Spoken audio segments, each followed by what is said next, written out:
జగన్ జై జగన్ జై జగన్ ఉషక్క నాయకత్వము ఎప్పుడైతే ఈ కూటమి ప్రభుత్వం ఏర్పాటైందో ఆ రోజు నుంచి కూడా నిరాకారణంగా కారణం లేకుండా వైఎస్ఆర్సీపీ క్యాడర్ని, లీడర్స్ని, సర్పంచ్ని, ఎంపీటీసీని అందరినీ కూడా ఇబ్బంది పెట్టే స్థాయిలో ఈరోజు కూటమి ప్రభుత్వంలో ఉన్న ప్రతి ఒక్కరు ఉన్నారు. కాబట్టి ఈరోజు డిజిటల్ బుక్ అనేది జగన్మోహన్ రెడ్డి గారి ఆధ్వర్యంలో రిలీజ్ చేసినారు. ఈ డిజిటల్ బుక్ మహత్వం ఏమంటే ఎవరికైనా ఎక్కడైనా అన్యాయం జరిగితే మన క్యాడర్స్ కానీ, లీడర్స్ కానీ, వైఎస్ఆర్సీపీ వాళ్ళు ఎవ్వరికీ కూడా వైఎస్ఆర్సీపీ కుటుంబ సభ్యులు ఎవ్వరికీ కూడా అందరికీ కూడా ఎక్కడ ఇబ్బంది అవుతుందో వాళ్ళందరూ కూడా ఈ డిజిటల్ బుక్ ద్వారా దీంట్లో లాగిన్ అయ్యి వెంటనే ఒక ఓటీపీ వస్తుంది. ఓటీపీ వచ్చిన వెంటనే మీరు ఎక్కడ ఏ లొకేషన్ మళ్ళీ ఫొటోస్ కూడా అడుగుతుంది. మీ పైన జరిగిన ఆ దౌర్జన్యం కానీ అదేవిధంగా ఏదైతే దోపిడీ చేసింటారో అది వెంటనే ఈ డిజిటల్ బుక్ ద్వారా లాగిన్ అయ్యి అక్కడ ఖచ్చితంగా అక్కడ ఆ డిజిటల్ బుక్లో ఒక్కసారి లాగిన్ అయితే అక్కడ మన కంప్లైంట్ అయితే రేజ్ అవుతుంది.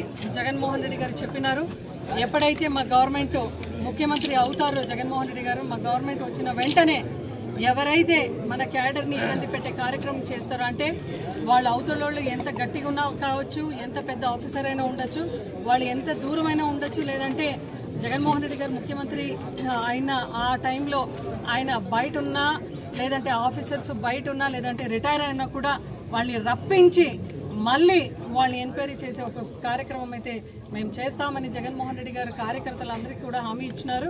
ఈరోజు కార్యకర్తలు ప్రతి ఒక్క కార్యకర్తడు కూడా ఈ పార్టీకి ఒక సెల్ లాంటి వాడు. ప్రతి ఒక్క కార్యకర్తని కూడా కాపాడుకునే దాంట్లో జగన్మోహన్ రెడ్డి గారు చాలా తపన పడుతున్నారు. ఆయన గత ప్రభుత్వంలో మనం చూసినాం, జగన్మోహన్ రెడ్డి గారు అభివృద్ధిని, సంక్షేమాన్ని రెండు కూడా హ్యాండ్ బై హ్యాండ్ తీసుకుని వెళ్ళి సంక్షేమ సామ్రాట్, అభివృద్ధి సామ్రాట్ అనే పేరు తీసుకొని వచ్చినారు. ఈరోజు అసెంబ్లీ సాక్షిగా బాలకృష్ణ గారు కూడా వేరే రకంగా జగన్మోహన్ రెడ్డి గారిని మాట్లాడే ఒక కార్యక్రమం చేసినారు. ఆయన పైన కూడా ఖచ్చితంగా స్టేషన్లో కంప్లైంట్ ఇచ్చే కార్యక్రమం కూడా చేసినారు. డెఫినెట్లీ పోలీసు వాళ్ళు కూడా దీన్ని చాలా గంభీరంగా తీసుకోవాలి. ఎందుకంటే ఇంత సంక్షేమం ఇచ్చిన జగన్మోహన్ రెడ్డి గారిని అసెంబ్లీ సాక్షిగా దుర్భాషలు ఆడడం కరెక్ట్ కాదు.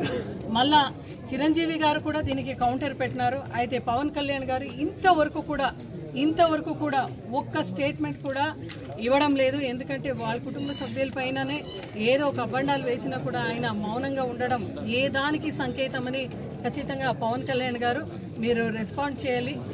ఇప్పటివరకు కూడా మీరు రెస్పాండ్ చేయకుండా కేవలం మీ ఫిలిం పైననే ధ్యాస పెట్టినారు.